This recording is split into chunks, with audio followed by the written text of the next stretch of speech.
جب ان کو پھانسی پر لٹکایا جا رہا تھا تو بڑے خوش. تو لوگوں نے کہا کہ بھئی اکثر جس کو بھی پھانسی دی جاتی ہے تو پریشان رہتا ہے, غمگین رہتا ہے, تم ایسے زبردست خوش خوش کیوں نظر آ رہے ہو؟ تو اس نے کہا آج مجھے شہادت ملنے والی ہے, شہادت ملنے والی ہے. تو انہوں نے کہا, انگریزوں نے, یہ مرنے کے بعد بھی خوش ہے تو بہتر ہے کہ پھانسی نہ دی جائے, ورنہ فائدہ کیا, اس کو تو کچھ اور ملنے والا ہے مرنے کے بعد, ہم تو چاہ رہے ہیں کہ اس کو کچھ بھی نہ ملے. تو لہذا کہا کہ تجھے پھانسی نہیں دی جائے گی. حضرت رحمت اللہ علیہ نے نہرو کو کہا, میں وارننگ دیتا ہوں, پارٹیشن کی بات مت کرو, اس کی وجہ سے ہمیشہ یہ رہے گا کہ اس خطے میں ہمیشہ مسلم ہندو فیلنگ آ جائیں گے, دو قومیں الگ ہو جائیں گی, دو قومیں جب الگ ہو جائیں گی تو ہمیشہ کے لیے دونوں میں لڑائی ہوتے رہے گی, دونوں بھی ترقی نہیں کریں گے, پارٹیشن ہونے مت دو, پارٹیشن ہونے مت دو. انہوں نے وارننگ دی اکیلے میں. لیکن جب نہرو جی نے نہیں سنا, مولانا ابوالکلام آزاد رحمت اللہ علیہ کہتے ہیں کہ نہرو جی نے دو ایسی غلطیاں کی جس کی وجہ سے پارٹیشن کا واقعہ پیش آیا. اور انہوں نے یہ لکھا ہے انڈیا ونس فریڈم نامی کتاب میں, کہا کہ میرے مرنے کے 30 سال کے بعد اس کو کھولا جائے اور اس کو پڑھا جائے. وصیت کے مطابق جب کھولا گیا تو اس کے اندر دیکھا گیا کہ نہرو سے آ کر آل انڈیا لیگ, مسلم لیگ کے محمد علی جناح کہتے ہیں کہ آپ کی جو کیبنٹ ہے, کانگریس کی جو کیبنٹ ہے, آپ کی جو سیاسی کیبنٹ ہے, اس کے اندر مجھے سیٹ دی جائے. محمد علی جناح کو وہ سیٹ نہیں دیتے, کہتے ہیں کہ نہیں, دو مسلمانوں کو اندر لیں, ایسا نہیں ہو سکتا, جو ہے بس ہے. تو گویا کہ محمد علی جناح کو موقع مل گیا. تو محمد علی جناح نے کہا کہ یہ دراصل انڈین کا کیبنٹ نہیں, یہ تو ہندو کیبنٹ ہے, مجھے مسلم کیبنٹ بنانا پڑے گا. آل انڈیا مسلم لیگ انہوں نے قائم کی. گویا کہ نہرو کے اس کام کی وجہ سے محمد علی جناح کو یہ نعرہ لگانے کا موقع ملا اور نتیجے میں ہندوستان اور پاکستان الگ ہو گیا. ابوالکلام آزاد رحمت اللہ علیہ نے کہا دیکھو ایسا نہیں کرنا چاہیے.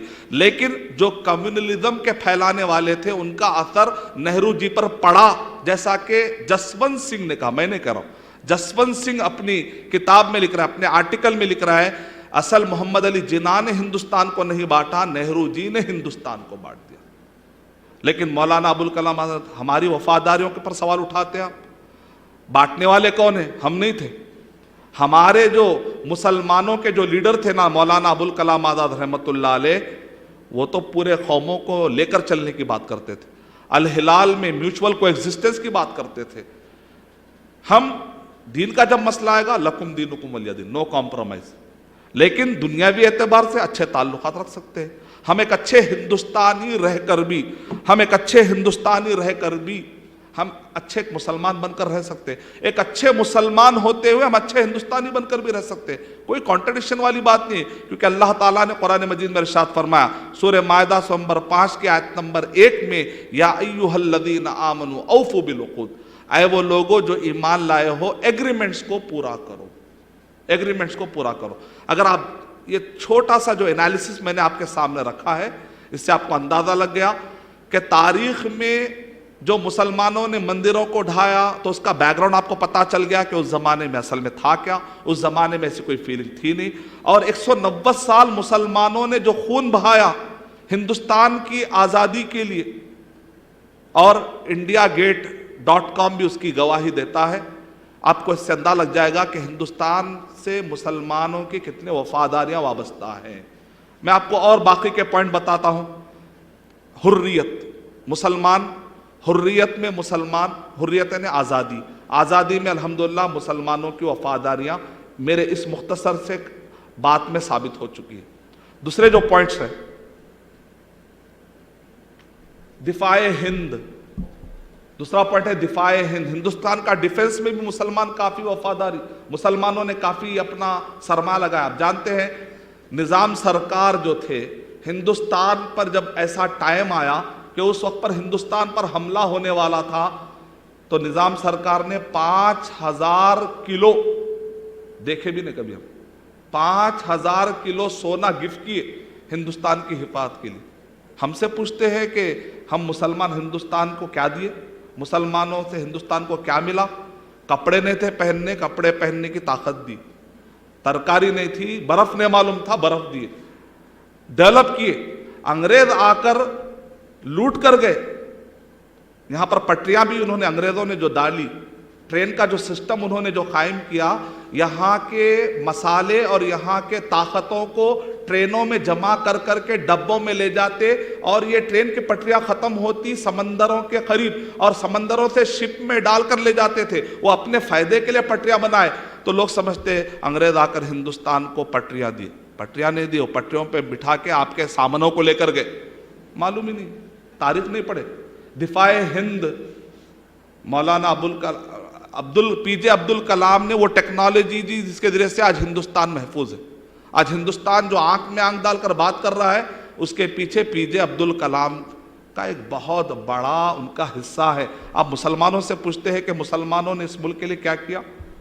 تیسرا پوائنٹ ہے سیاسی بیداری۔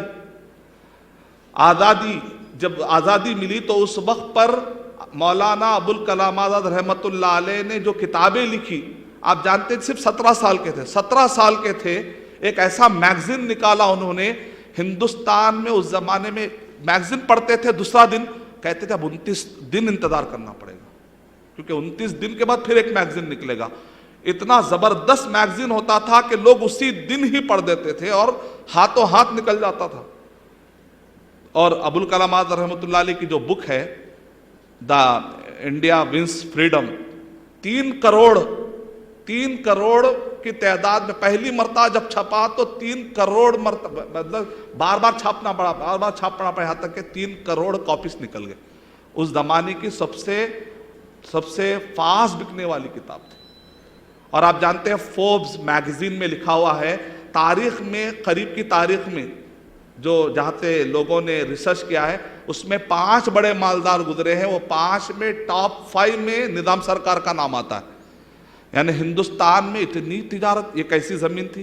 یہاں کوئی پیٹرول نکلنے والا ہے کیا؟ یہ زراعت والی زمین، زراعت والی زمین میں شیشم، ساگوان، یہاں کے مسالہ جات، اس انداز میں بزنس کرتے ہو، کیا قسم کا مائنڈ تھا ہوگا۔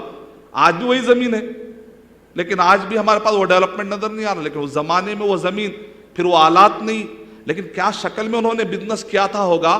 ہندوستان آج کے زمانے میں فرانس میں سب سے زیادہ ہیرے بکتے ہیں، اس زمانے میں جب نظام سرکار یہاں پر تھے، عثمان 7th نظام کے 7th نظام، سب سے زیادہ ہیرے بکنے کا جو کام ہوتا تھا وہ حیدرآباد میں ڈیلنگ ہوتی تھی۔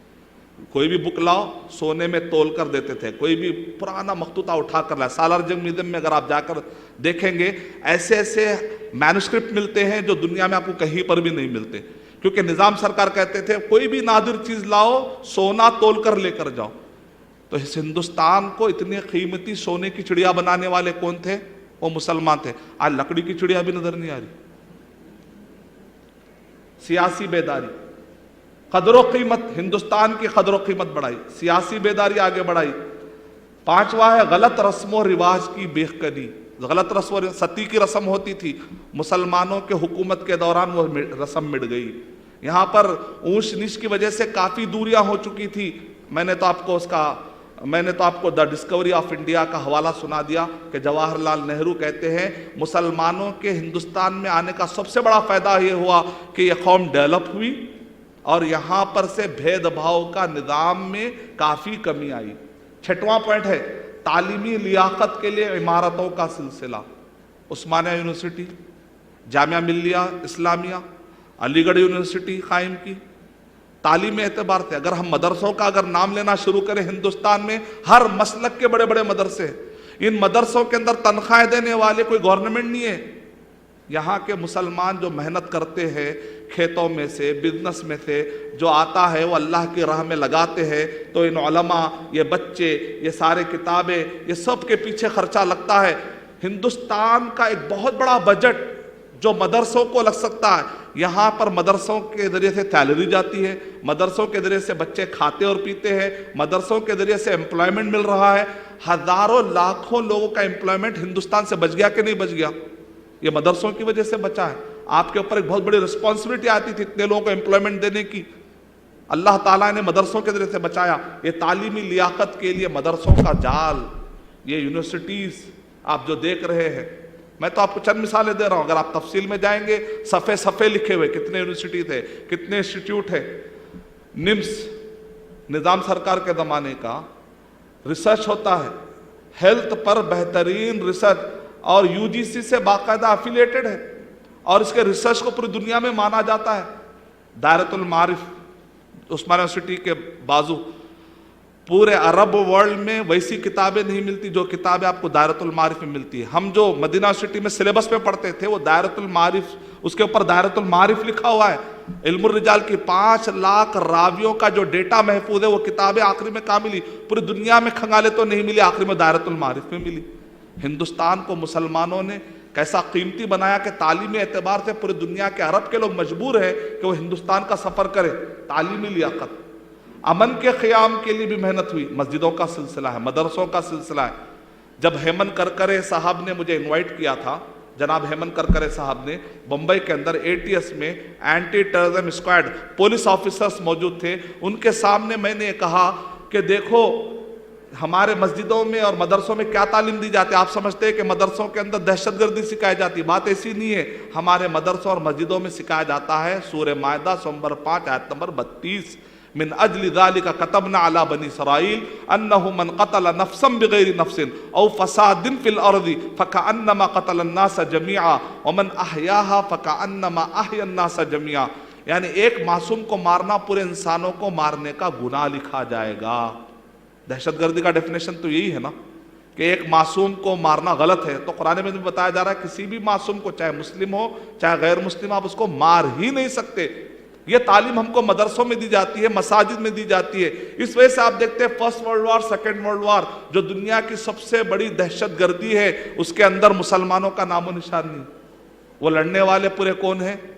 وہ یکساں سول کوڈ کے ماننے والے، یکساں سول کوڈ کے ماننے والے پورے عیسائی تھے نا، ایک ہی سول کوڈ کے ماننے والے تھے، لیکن وہ first world war second world war قائم کر رہے ہیں۔ 8واں ہے سہولیات کے لیے عمارتیں بنائی۔ اب آپ کاچی گوڑ آپ اسٹیشن پہ ٹھہریے، وہ جو عمارت ہے مسلمانوں کی ہے۔ آپ نامپلی اسٹیشن پر جائیے، وہ جو ٹرین جو ریلوے اسٹیشن ہے وہ مسلمانوں کا بنایا ہوا ہے۔ اگر آپ سہولیات کی بات کریں گے، ڈیم ناگرجنا ڈیم مسلمانوں کے زمانے میں شروع ہوا۔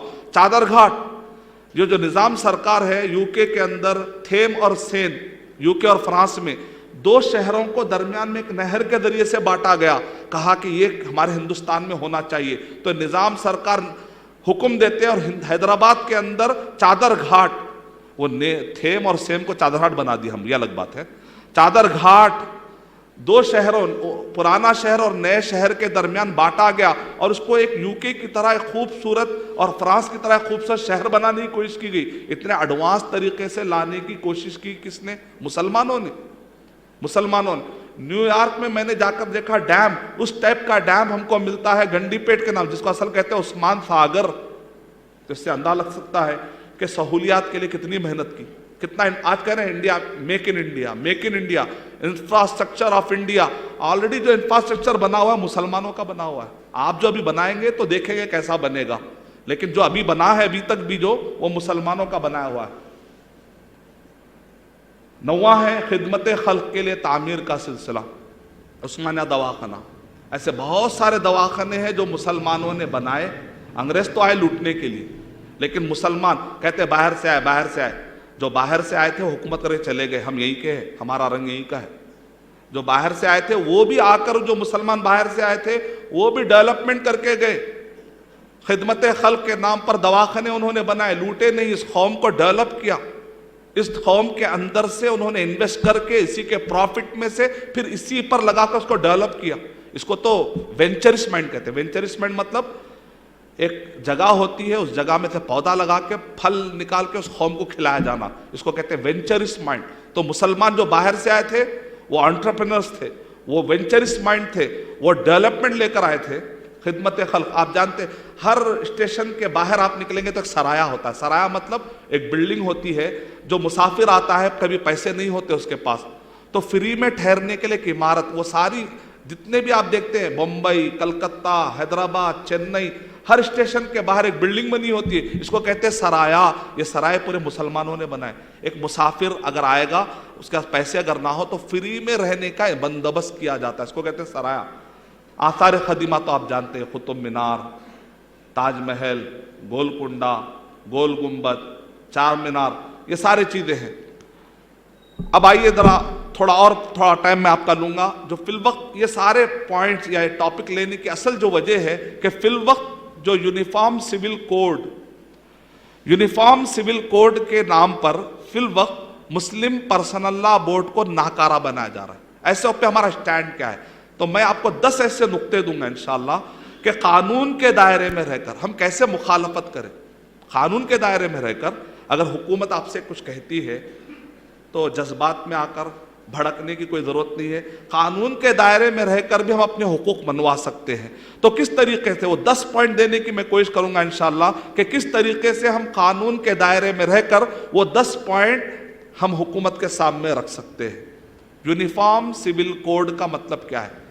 یعنی مطلب یہ ہے کہ آپ کے جو نکاح کے مسئلے ہیں، طلاق کے مسئلے ہیں، وراثت کے مسئلے ہیں، ترکے کے مسئلے ہیں، ہبہ اور وصیت کے مسئلے ہیں، تحفے اور وصیت کے مسئلے ہیں، ان سارے مسئلوں میں اب شریعت نہیں چلے گی، وہ قانون چلے گا جو ہندوستان کی طرف سے طے کر دیا جائے گا. چاہے کرسچن ہو، چاہے ہندو ہو، چاہے مسلم ہو، سب کو ماننا پڑے گا. جو قرآن مجید میں آپ کے جو احکامات ہیں، سورہ نساء نمبر 4 کے آیت نمبر 11-12 میں جو ترکے کے مسئلے ہیں وہ صرف تلاوت کرنے کے لیے ہے. سورہ طلاق نمبر 65 کی آیت نمبر 1 سے لے کر 7 تک جو طلاق کا میتھڈ بتایا گیا نا وہ صرف تلاوت کرنے کے لیے ہے. نکاح کا سسٹم جو قرآن مجید میں اور صحیح بخاری اور صحیح مسلم میں ہے وہ صرف اب تلاوت کرنے کے لیے ہے. ہندوستان میں آپ کو قانونی طور پر اس سسٹم کو فالو کرنے کا کوئی حق نہیں ہے. یہ مطلب ہے یونیفارم سول کوڈ کا. یعنی مطلب یہ ہے کہ کل کے دن اگر ہماری کوئی بچی جاتی ہے اور کورٹ میرج کر لیتی ہے، وہاں پر اگر وٹنس ایک ہندو یا ایک کرسچن یا کوئی غیر مسلم بن جاتا ہے تو نکاح ہو جائے گا. مسلمان گواہ بننا کوئی ضروری نہیں ہے. ولی کا مسئلہ بھی ختم کر دیا جا سکتا ہے. جب طلاق ہوتی ہے تو عدت ہوتی ہے، عدت کے بعد شادی کر سکتی ہے. لیکن یونیفارم سول کوڈ کا مطلب یہ ہے کہ جس دن طلاق ہوگی دوسرے دن جا کر اگر شادی کر لے گی تو شادی ہو جائے گی، عدت کا کوئی مطلب نہیں ہے. ترکہ سورہ نساء نمبر 4 آیت نمبر 11 اور 12 کے حساب سے نہیں بٹے گا. مرد اور عورت دونوں کو ایکوالٹی کے نام پہ حکومت جو بانٹ دے گی وہی قانون چلے گا. اس کو کہتے ہیں یونیفارم سول کوڈ، UCC. تو آئیے آخر ہم کیسے بتائیں کہ یہ قانون ہم پہ لاگو نہیں ہو سکتا. سب سے پہلا پوائنٹ 10 پوائنٹ میں تھے، پہلا پوائنٹ یہ ہے کہ قانون کی غلط تشریح ہو رہی ہے. آرٹیکل نمبر 44 میں، ہندوستان کے کانسٹیٹیوشن کے آرٹیکل نمبر 44 میں لکھا ہوا ہے یونیفارم سول کوڈ. ہم مانتے لکھا ہوا ہے. اس میں یہ لکھا ہوا ہے کہ فیوچر میں جس وقت پر یہ کانسٹیٹیوشن بن رہا تھا، آرٹیکل نمبر 44 میں لکھا ہوا ہے کہ فیوچر میں ٹرائی کریں گے، کوشش کریں گے کہ یونیفارم سول کوڈ لایا جائے، لاگو کیا جائے. نہیں، لائیں گے، پیش کریں گے، کوشش کریں گے. لاگو کرنے کا ورڈ نہیں ہے. دوسرا پوائنٹ غور کریے، اب یونیفارم سول کوڈ کا ورڈ ہے، کامن سول کوڈ کا ورڈ نہیں ہے، یونیفارم سول کوڈ کا ورڈ ہے. یہ 2 پوائنٹ کو سامنے رکھ کر اگر آپ دیکھیں گے تو اس آرٹیکل کی غلط تشریح کی جا رہی ہے اور کہا جا رہا ہے کہ ہندوستان میں یونیفارم سول کوڈ لایا جائے گا، مسلم پرسنل لا بورڈ کو ختم کر دیا جائے گا. پہلا سوال، نلسا یونیورسٹی کے وائس چانسلر، یہ نلسا یونیورسٹی کیا ہے؟ ہندوستان کے ٹاپ یونیورسٹی میں سے ایک ہے اور یہ لا یونیورسٹی آف لا، قانون کے لیے یہ اسپیشلائزیشن ہے اس یونیورسٹی کا. اس کے وائس چانسلر، تو آپ اندازہ لگائیے کہ قانون کو انہوں نے کتنا پڑھا ہوگا تب جا کے وائس چانسلر ان کو بنایا گیا. یہ وائس چانسلر ہے، وہ کہہ رہے ہیں کہ آرٹیکل نمبر 44 میں کامن سول کوڈ کا ورڈ نہیں آیا بلکہ یونیفارم سول کوڈ کا آیا ہے. یونیفارم سول کوڈ کا مطلب یہ ہے ایک ہی دھرم کے ماننے والوں پر ایک قانون آپ لاگو کر سکتے ہیں لیکن ہر دھرم پر ایک قانون لاگو نہیں کر سکتے. ہر دھرم پر اگر آپ کو ایک قانون لاگو کرنا ہے تو پھر وہاں پر کامن سول کوڈ کا ورڈ آنا چاہیے تھا. تو کامن سول کوڈ کا ورڈ ہمارے کانسٹیٹیوشن میں نہیں ہے، لہذا ایک قانون جو آپ لا رہے ہیں وہ ہر دھرم پر فٹ نہیں ہوتا. یونیفارم ہر اسکول کا ایک یونیفارم ہوتا ہے، تو آپ ایک اسکول میں ایک یونیفارم کو نافذ کر سکتے ہیں. دوسرے اسکول میں چاکلیٹی رنگ کا یونیفارم ہوتا ہے، ایک اسکول میں گرین رنگ کا یونیفارم ہوتا ہے. اب جہاں پر گرین رنگ کا یونیفارم ہے میں وہاں پر چاکلیٹی رنگ کا یونیفارم پہن کے چلا جاؤں اور کہوں یہ بھی یونیفارم ہے نا بھائی، تو آپ بولیں گے نہیں بھائی ہے لیکن یہ اس اسکول کا نہیں ہے. تو یونیفارم کا مطلب ہوتا ہے اس اسکول کے ماننے والوں پر وہ یونیفارم فٹ ہوگا، دوسرے اسکول کے ماننے والوں پر نہیں. تو بالکل اسی طریقے سے آپ اگر ہندو دھرم کے ماننے والے 6000 طریقے سے شادی کرتے ہیں. کتنے طریقے تھے؟ 6000 ان کے کسٹم ہیں. ہندوازم اگر آپ کشمیر سے لے کے کنیا کماری تک دیکھیں تو ان کے 6000 قسم کے شادی کے طریقے ہیں. وہ 6000 شادی کے طریقوں کو ختم کرنے کے لیے یونیفارم سول کوڈ کے نام پر لا کر اگر آپ ایک قاعدہ بنا لیتے ہیں تو اس قانون کے حساب سے گنجائش ملتی ہے. امپوز کرنے کا ورڈ نہیں آیا, لاگو کرنے کا ورڈ نہیں آیا, تب بھی آپ خالی مشورہ دے سکتے ہیں, مشورہ دے سکتے ہیں خالی. آپ پہلے 6000 میرج کے سسٹم کو تو ایک کر لیجئے, بعد میں مسلمانوں کے پاس آ جانا. تو یہ پہلا پوائنٹ ہے کہ آرٹیکل نمبر 44 کی غلط تشریح ہو رہی. دوسرا پوائنٹ, آرٹیکل نمبر 25 کے خلاف جا رہے ہیں. یونیفارم سول کوڈ کا نعرہ لگانے والے آرٹیکل نمبر 25A. دیکھیں قانون میں ہم کو کیا حق ملتا ہے معلوم ہونا ضروری ہے. اگر معلوم نہیں رہے گا, جذبات میں آ کر ہم کچھ ایسا کام کریں گے تو یہ لوگ اس کو بہانہ بنائیں گے. قانون سے لڑیں گے تو آپ کی جنگ پختی رہے گی. اور اس کو سمجھائے لڑنا طریقہ ہے, پڑھے لکھے لوگ ہیں. اور اب ماشاءاللہ ہندوستان میں مسلمان پڑھ چکے ہیں نا, تو لہذا ان کو پڑھانا بہت ضروری ہے. کہ کتنا پڑھے بتانا بھی ہے. ہوم ورک کیسا کہ استاذ کو بتانا پڑے گا نا, تو ہم کتنا ہوم ورک کر چکے ہیں بتانا پڑے گا. آرٹیکل نمبر 25A میں لکھا ہوا ہے ہر مذہب کا ماننے والا اپنے اپنے مذہب کو ماننے میں آزاد ہے. اس قانون کا مطلب نکلا, یونیفارم سول کوڈ کو نافذ کرنے کا مطلب یہ نکلا کہ آپ یہ قانون میں جو ہم کو آزادی دی جا رہی ہے وہ آزادی کے خلاف ہوگی نا بات. تو ہم کہیں گے آپ جو نعرہ لگا رہے ہیں وہ قانون کے خلاف ہے, ہم مسلمان قانون کے خلاف نہیں ہے, تم قانون کے خلاف ہو. یہ دوسرا پوائنٹ ہے. تیسرا پوائنٹ, آرٹیکل نمبر 18 جو UN کا ہے, یونائٹڈ نیشن کے جب چارٹر بنے 1948 کے بعد, تو اس کے اندر لکھا ہوا ہے آرٹیکل نمبر 18 میں کہ ہر ایک کو ان کے فنڈامنٹل رائٹس دیے جائیں. فنڈامنٹل رائٹس میں سے کیا ہے؟ Freedom of religion. اور اس UN کے چارٹر پر دستخط کرنے والے ہندوستان کے قانون دان, ہندوستان بھی ان دستخط کرنے والوں میں موجود ہے. اس کا مطلب کیا نکلا؟ اگر آپ ہم پہ UCC یونیفارم سول کوڈ نافذ کریں گے تو گویا کہ آپ UN کے قانون کے خلاف بھی جا رہے ہیں. یہ بھی غلط ہے, ایسا نہیں ہونا چاہیے. چوتھا پوائنٹ, یہ ایک غیر عقلی چیز ہے, اس لیے ہم نہیں مانتے. ہم مسلمان اس لیے نہیں مانتے کیونکہ یہ غیر عقلی چیز ہے, اللاجیکل چیز ہے. غیر عقلی چیز کیا ہے؟ سنگاپور سے لے کر امریکہ تک مسلمان جی رہے ہیں کہ نہیں جی رہے؟ جی رہے ہیں. اپنے طریقے سے شادی کر رہے ہیں کہ نہیں؟ شادی کر رہے ہیں. لیکن ایک زمانے میں کمیونزم کے ماننے والوں نے پارٹلی یونیفارم سول کوڈ جیسا سسٹم قائم کرنے کی کوشش کی. وہ اتنا اللاجیکل تھا, انہوں نے ایکویلٹی اور ایکویٹی میں فرق نہیں کیا. ایکویلٹی اور ایکویلٹی کا مس یوز کیا انہوں نے. مثال کے طور پہ ایک آدمی نے 10% انویسٹ کیا, ایک آدمی نے 90% انویسٹ کیا. پروفٹ جب بٹے گا تو 50% بٹے گا یا 10 اور 90 کے ریشیو سے بٹے گا؟ 10 اور 90. اس کو کہتے ہیں ایکویٹی, جتنا انویسٹمنٹ اتنا پروفٹ. نہیں, ایکویلٹی. بھائی ایکویلٹی تم انویسٹمنٹ میں بھول گئے, ایکویلٹی تم کو پروفٹ میں یاد آ رہا ہے. اور پروفٹ کے اندر آپ کہہ رہے ہیں 50%. چپراسی جو محنت کرے گا اس کو بھی اتنے پیسے, پرنسپل جو محنت کرے گا اس کو بھی اتنے پیسے. بھائی جس کا جتنا انویسٹمنٹ ہوا محنت کا, جس کا جتنا انویسٹمنٹ, رسک مینجمنٹ انوالو, جس کا جتنا انویسٹمنٹ ہوتا ہے اس لحاظ سے بانٹا جاتا ہے, نہ کہ ایکویلٹی کے نام پہ آپ پروفٹ کے وقت پر دیکھتے بیٹھتے. لیکن ایسی غلطی کی نتیجے میں کیا نکلا؟ سوویت یونین کے ٹکڑے ہو گئے. جو اللاجیکل چیز ہوتی ہے نا وہ زیادہ دن رہتی نہیں.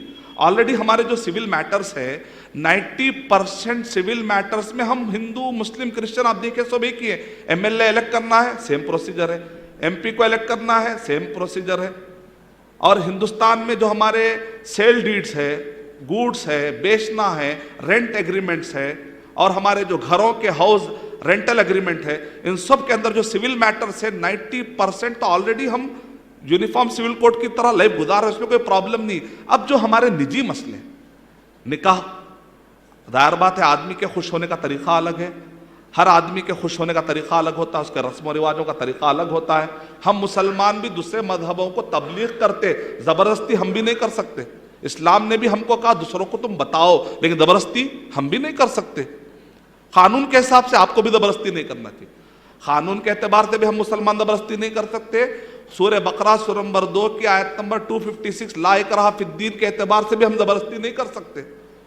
تو لہذا یہ غیر عقلی ہوا, غیر فطری بھی ہے. 5واں پوائنٹ,